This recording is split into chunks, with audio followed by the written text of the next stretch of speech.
ఈ వీడియోలో coconut rice ఎలా చేయాలో చూద్దాము. కావలసినవి 1 కప్పు తురుముకున్న కొబ్బరి, పచ్చిమిరపకాయలు, కరివేపాకు, మినపప్పు, శనగపప్పు, వేరుశనగ గుళ్ళు, జీలకర్ర, ఆవాలు, ఎండుమిరపకాయ, కొన్ని జీడిపప్పులు. 1 స్పూన్ ఆయిల్, 1 స్పూన్ నెయ్యి తీసుకొని వేరుశనగ గుళ్ళు వేసి ఫ్రై చేయండి. అవి లైట్గా ఫ్రై అయ్యాక మినపప్పు, శనగపప్పు, ఆ తర్వాత జీడిపప్పు,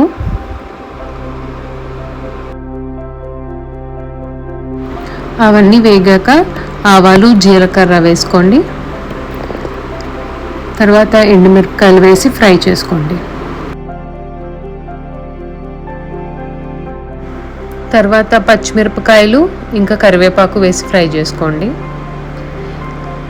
ఇవన్నీ ఫ్రై అయ్యాక మనం గ్రేట్ చేసి పెట్టుకున్న కొబ్బరి వేసి ఒక 2 minutes ఫ్రై చేయండి. సరిపడా సాల్ట్ వేసి తర్వాత మన ఉడికించిన రైస్ వేసుకొని అంతా కలిసేలా కలుపుకొని దించేసుకోవడమే. వేడి వేడి కోకోనట్ రైస్ రెడీ.